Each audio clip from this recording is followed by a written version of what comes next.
таърих фарогири ҳаводиси дирӯза, имрӯза ва оянда хоҳад буд. дуруд бинандагони азиз, нашри тозаи Гулчин аз таърихи тоҷикон аст манзури шумо.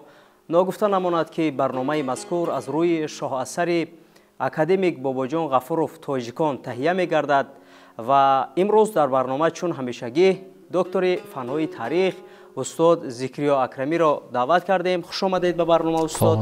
қаблан бо иштироки таърихнигорон ва муаррихони ватанӣ мо атрофи боб ва зербобҳои таърихи тоҷикон аз рӯи шоҳасари тоҷикони Бобоҷон Ғафуров мавриди андешаронӣ қарор дода будем ва дар барномаҳои гузашта мо то шурӯъ гардидани вазъи ҳаёти аҷдодони тоҷикон дар асри 6 ва миёнаи асри 7 ва имрӯз маҳз ҳамин мавзӯъро мо интихоб кардем. устод, нахуст шумо мегуфтед ки вазъи ҳаёти иқтисодиву иҷтимоии аҷдодони тоҷикон ниёгони мо дар ҳамин давра чӣ гуна буд, яъне дар давраи то истилои араб, яъне арафаи истилои араб? дуруст гуфтед. ин масъала дар китоби тоҷикони Бобоҷон Ғафуров фасли алоҳида, фасли сеюм, ки аз ду боб иборат аст, бахшида шудааст.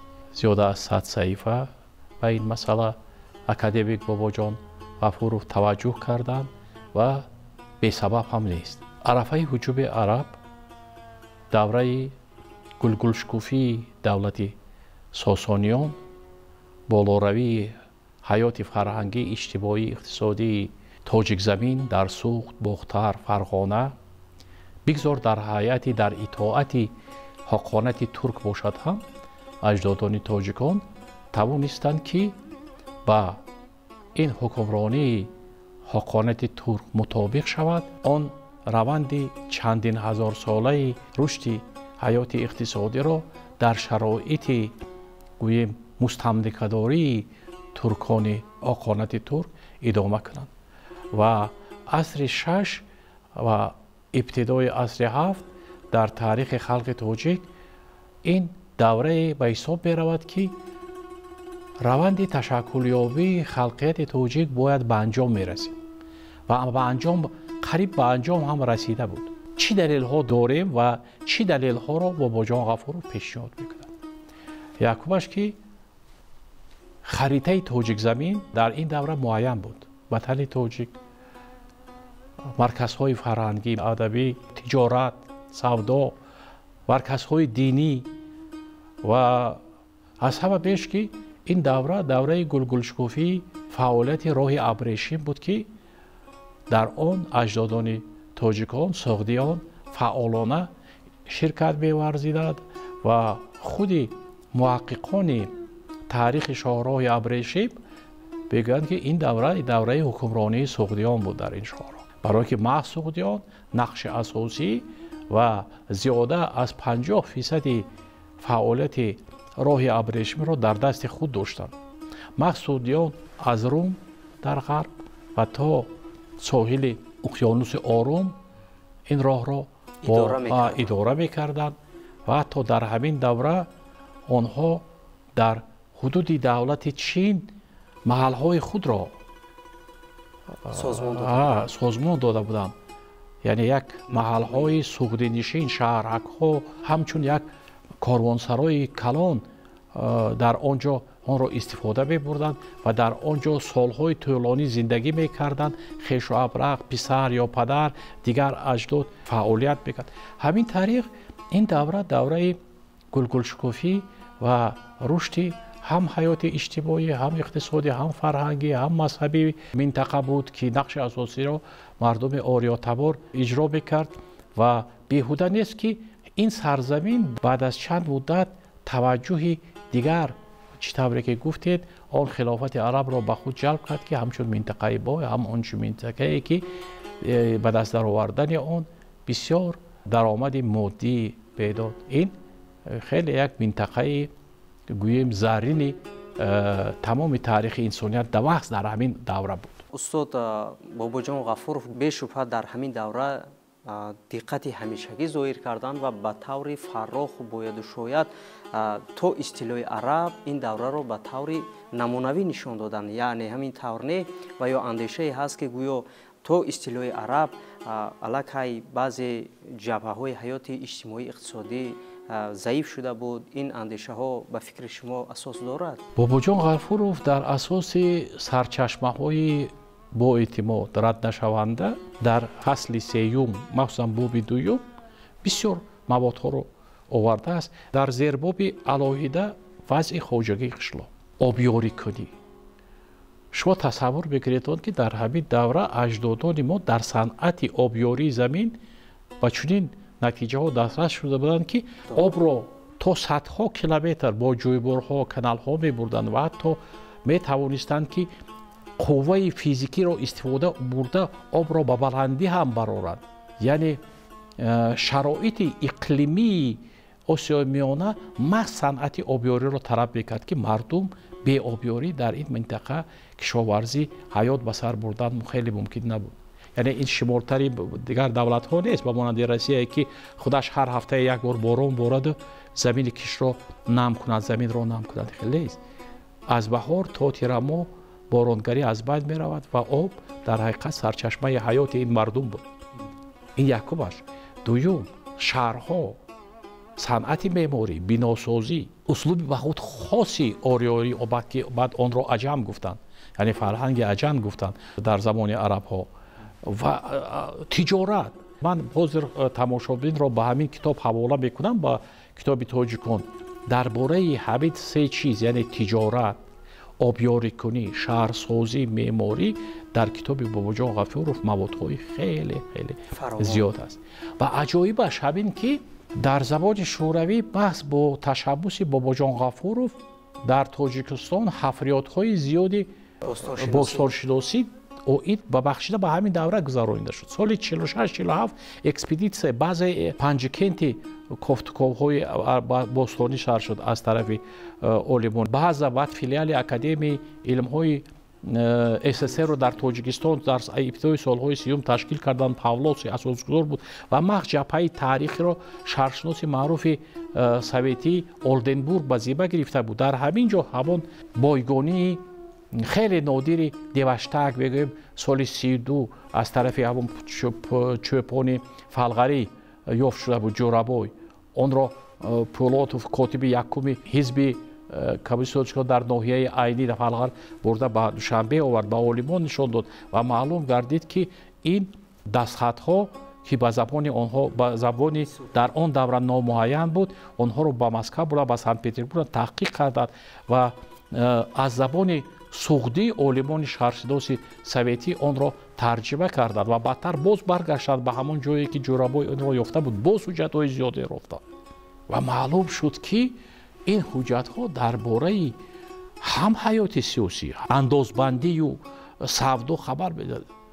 дар онҳо хабарҳо аст, даромад, хариду фурӯш ва ҳатто ҳуҷҷати ақди никоҳ. аҷоибаш ин мед ки ҳаёти иҷтимоиро нишон медиҳад ки суғдиёни пеш аз омадани арабҳо дар вақти никоҳ бастан зану шавҳар ё келину домод шартнома мебастанд ва дар китоби боҷозо ин суханҳо наварда дар махсус дар ҳамин таҳқиқотҳо оид ба бойгонии деваштак омадааст ки ҳамин шартнома омадааст ки аз як тараф ҳам зану мард дар якум масъала ба зимма мегиранд ки якдигарро иззату ҳурмат ва дӯст медоранд ва баъд дигар шарту шароитҳои иқтисодию молию дигар чизҳо ҳаст.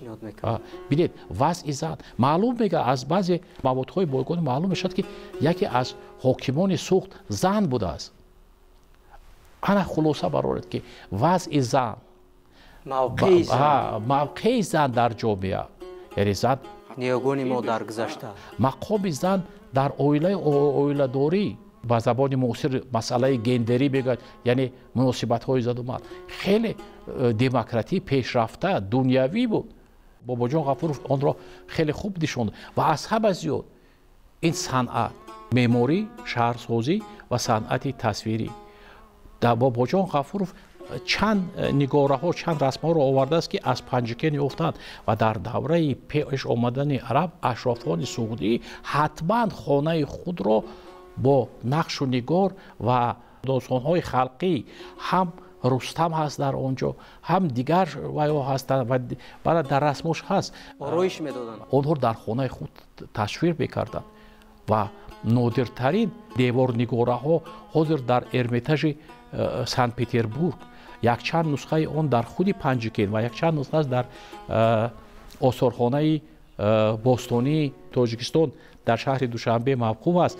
یعنی اولیبون سیاحان دنیا آمده باش باید که این عصر 60 عصر 7 و رسمش در کتاب باباجان غفورов هست، قسم زیاد رو به صنعت تصویری و تا حال قریب 80 بشد کافتکارها در پنجکент قدیم ادامه دارند و باستانشناسان باز هر سال دیوارنگاره‌ها را یافته ایستادند. عجایبش که معلوم بشود که این دیوارنگاره‌ها بعد از چند یک 10 سال یا 12 سال آن را از بالایش دیگر دیوار یک قبتی رسم‌ها هستند.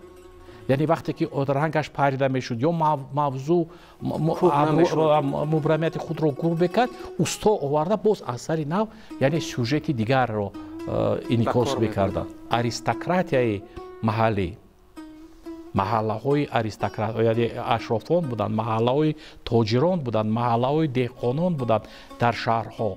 یعنی ما شهر داشتیم، یعنی شهر از قدیم داشتیم، ولی شهری تاجیکی در این دوره اکنون به درجه آورد که شهر در داخل خانه استقامتی یا اینکه اشرافان یعنی آرایش آن خیلی و صنعت بلند تصویری زیب و آرایش داده میشد. همین مثال ها در کتاب ها خیلی زیادند و البته اگر که درباره دیگر پهلو گپ زدیم، درباره افکار جمعیتی، حرکت مزدک بود در زمان ساسانیان، این رو در اینجا آمده است. یعنی محتوای این واقعه مذهب ها بود، اساسا زردشتی بود، ولی در این دوره بعد از کوشانیان در جای دوم مذهب بودایی بایستاد و در عصر 7 در نزدیکی شهر باختر ما در حدود ناحیه وخش اجدتیپه یافت شده است که در آن کلانترین مجسمه بودایی خوب یعنی بطور خوب در حالت نیروانه میگن یافت شده است که قریب 12-13 متر است، در همین آثارخانه هست و یعنی این کشفیات سطح جهانی و در حدود تاجیکستان جنوبی مرکزی یادگاری های مذهبی بودایی هندویی خیلی زیاد یافت شدند. این همه دستاورد تاریخ بشری است. این از آن شهادت می‌دهد که اجدادان ما تحملگر بودند.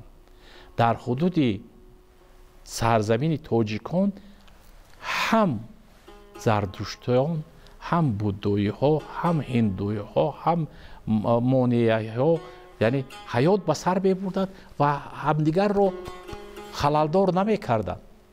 اجدادان ما در مسئله مذهبی تحملگر بودند. زبان میانه فارسی بود، ولی در همین دوره وقتی که عرب بود الکی نمونه های شعرهای خلقی مؤلف معلوم نیست، ولی این شعرها یعنی پورا صفر به زبان تاجیکی ایجاد می‌شد. یعنی تشکل ادبیات نظم آغاز یافته بود. حالا در بین خلق، در ایجادات دهانی، در فولکلور شفاهی، بله نامناسب شاعران اون دوره تا به ما نرسیده است البته، ولی معلوم است که در جای خالی او ادبیاتی که در زبان سامانی در سامانیان تشکل آن پورگی به انجام رسید، آن در بین 1 سال و 2 سال و 10 سال و یک عصر از همین جا الکی در حالت به انجام رسید بود که متاسفانه آن واقعه‌های سیاسی هجوم اجنبیان عرب به این روند به انجام رسیدن تشکلیابی خلقیت تاجیک را یک مدت قفا پرداخت. خب تشکر استاد. وضع سیاسی عرفه اصطلاح عرب چگونه بود در عصرهای 6 و نیمه عصر 7؟ در اینجا چی ها گفته شدند؟ این زمان و این مکان در تاریخ انسانیت یک سرزمین است که از لحاظ رشد و نموی اقتصادی فرهنگی مرکزی شاهراه ابریشم خیلی انکشاف یافته بود. اگر که به دیگر منطقه‌های جهان در همین دوره نگاه کنیم، این گونه пешравиро дида наметавонистем.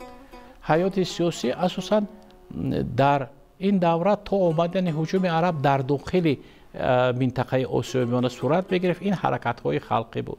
маздака гуфтем шӯриши абрӯй буд. дар ин давра муносибатҳои нав, яъне қувваи асосии истеҳсолкунанда оҳиста оҳиста аллакай ба дасти деҳқони озод мегузашт. ғулом буд, яъне ғулом акнун истеҳсолкунанда, қувваи асосии истеҳсолкунанда нест. деҳқони озод, дастранҷи деҳқони озод зиёдтар буд, нафъи ӯ ба ҷомеа зиёд буд. ва аз ҳамин сабаб баъзе олимон мегӯянд ки ин замони рушду нумӯи муносибатҳои феодалӣ, заминдорӣ. яъне феодал заминдор заминро дар даст нигоҳ медорад ва деҳқони озодро барои кор киро мекунад ки он натиҷааш беҳтар. аз ҳамин сабаб ҷустуҷӯи афкори ҷамъияти нав идома дошт. ҳамон мазда худро паёнбар ҳам номида буд ва ҳатто ақидаи худро ақидаи динии нав эълон карда буд. ин гуна мисолҳоро оварда мумкин. лекин агар ки боз ба тарафи дигар муносибати дохилию вилоятҳои тоҷикзамини осиёи марказо назар кунем, яъне маълум мегардад ки бештар нуфузи марказҳои иқтисодӣ зиёд шуда, онҳо нуфузи худро ба дигар минтақаҳо паҳн мекунанд. масалан худи суғдиҳон оҳиста оҳиста ҳокимияти худро худашон дар итоати ҳоқонати турк бошанд, ҳокимияти худро ба дигар то ҳудуди Қазоқистон то Ҳафруд паҳн карда буданд. ва дар бораи ин Бобоҷон Ғафуров ба такя навистаҷо сарчашмаҳои хитоӣ мисол мебарад ки Ҳафтруд дар итоати суғдиён буданд ва онро ҳатто хитоиҳо бо лафзи худашон суғд меномиданд, яъне сарзамини имрӯзаи Қазоқистон ва Қирғизистон як қисми Ӯзбекистонро. яъне ҳамин тариқ давлати суғдиён агар ки гӯем ки вуҷуд дошт ва он ҳаёти сиёсӣ, иҷтимоӣ ва иқтисодии савдоиро суғдиён дар даст доштанд, хато намекунем. ин давра давраи суғдиён буд. ин давра давраи рушду намои суғд. албатта Фарғона низ буд. Фарғона низ буд. Уструшан буд, яъне Истравшани мо имрӯза, яъне ин як минтақаи худи ҷойгиршаи Истравшан ин чорраҳаи савдоӣ буд ва хариду фурӯши молу маҳсул аз тарафи тоҷирони калон ба тариқи пурра, яъне бо маҳсулоти зиёд маҳз дар Устравшан сурат мегирифт ва қурби пул ҳам дар ин ҷо муайян мешуд. яъне маркази савдоии минтақаи Осиё Истравшан буд. яъне дар ҳамин давра то истилои араб. албатта дар ин давра ҳаёти иҷтимоӣ, иқтисодӣ, фарҳангӣ хеле рушд шуд. чӣ намерасид? давлати абарқудрате ки тамоми қувваҳои низомии минтақаро ба як даст, ба як зери як парчам ҷамъ омада, сарҳадҳои худро чӣ дар ғарб бошад ва чӣ дар шарқ бошад аз чиниҳо ва чӣ аз омади арабҳо аз ғарб, чӣ аз ҳуҷуми кӯчманчиҳо дар шимол идора, ҳамин чиз як забоне буд ки фолиғбор кард мардуми суғдиёнро. чандон таваҷҷӯҳ накарданд. таваҷҷӯҳ накарданд ба бойшавӣ, ба муваффақиятҳои моддӣ саргарм шуда бехатари худро каме ёки хеле фаромӯш карданд ки дар он тарафҳо қувваҳои ҷамъ мешаванд ва мебинанд ки шумо рушду нумӯ кард ва шуморо ҳамто ором намегузоранд. ҳамин буд ки яке камбуди набудани давлати ягонаи абарқудрати умумие ки тамоми тоҷикзаминро орёнаҷотро ба як даст кард.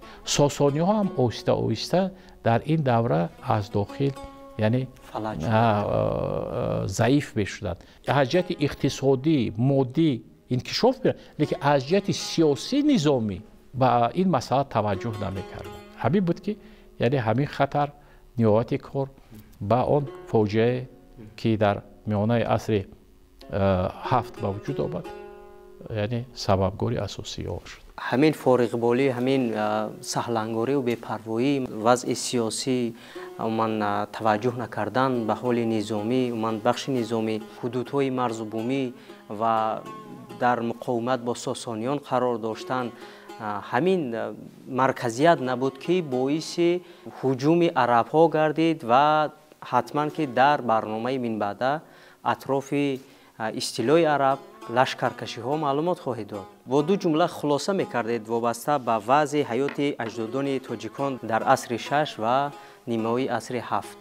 یعنی خلاصه کردن ممکن است که آخر عصر 6 و نیمه عصر 7 حدود تاجیک زمین بر علا معین گردید. یعنی و تاجیکستانی تاریخی معین گردید.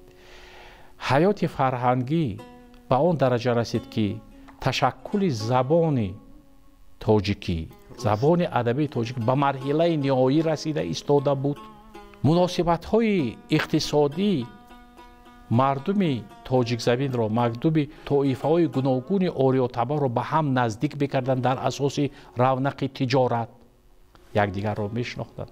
مناسبت های بین هم دیگری. یعنی بخلاصه این دوره بود که دوره انجامیابی تشکل خلقیت تاجیک که واقعه های من بعد سیاسی آن را موقوف گذاشتند و چند عصر دیگر. تشکر زیاد استاد برای چنین اندیشه های پژوهندگی که شما در اطراف وضع حیات اجدادان تاجیکان در عصر 6 و نیمه عصر 7 معلومات دادید. انقدرش تا عرفه استیلای عرب و اطمینان ما کامل است که بیننده نیکبین شبکه فرهنگی فراغتی تلویزیون سفینه در برنامه‌های بعدی با اشتراک تاریخ نگاران حتما استیلای عرب و غصب شدن این سرزمین‌های اجدادی از جانب عرب‌ها معلومات خواهد گرفت و اظهار سپاس به شما. این بود بینندگان عزیز سلسله برنامه گلچین از تاریخ تاجیکان با اشتراک دکتر فن‌های تاریخ استاد ذکریا اکرمی. تا برنامه نوبتی سربلند و پیروز باشید.